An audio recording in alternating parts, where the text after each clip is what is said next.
తమ గడ్డపై ఉగ్రవాదులకు ఆశ్రయం ఇవ్వడమే కాకుండా ఉగ్రవాద స్థావరాలకు అడ్డాగా మారిన పాకిస్తాన్ అంతకంతకు అనుభవిస్తోంది. ఇక ఈ ఉగ్రవాదాన్ని భారత్పైకి ఉసుగొల్పుతున్న పాక్ అందుకు ప్రతిఫలాన్ని అనుభవిస్తూనే ఉంది. అయినప్పటికీ ఆ దేశానికి బుద్ధి రావడం లేదు. పహల్గామ్ ఉగ్రదాడిలో 26 మంది అమాయకుల ప్రాణాలు పోవడాన్ని తీవ్రంగా పరిగణించిన భారత్ సింధు జలాల ఒప్పందాన్ని రద్దు చేసింది. దీంతో పాకిస్తాన్కు వెళ్లే సింధు నదీ జలాలను నిలిపివేసింది. ఇది పాకిస్తాన్లోని ఖరీఫ్ పంటలపై తీవ్ర ప్రభావం చూపిస్తోంది. ఇప్పటికే ఆ దేశంలోని కీలక జలాశయాల్లో నీటి మట్టం పూర్తిగా పడిపోయింది. ఇది పాకిస్తాన్ను ఎడారి చేసేలా కనిపిస్తోంది.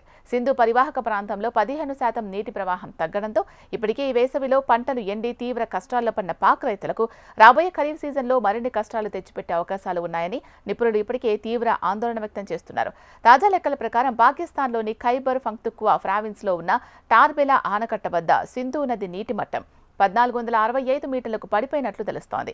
ఈ టార్బెలా కనిష్ట స్థాయి నీటి మట్టం 1402 మీటర్లు కాగా ప్రస్తుత నీటి మట్టంతో ఇది ప్రమాదకర స్థాయికి చేరుకుందని సమాచారం. అటు పంజాబ్ ప్రావిన్స్లోనూ నీటి విడుదల గణనీయంగా తగ్గిపోవడంతో తీవ్ర నీటి కటకట ఏర్పడింది.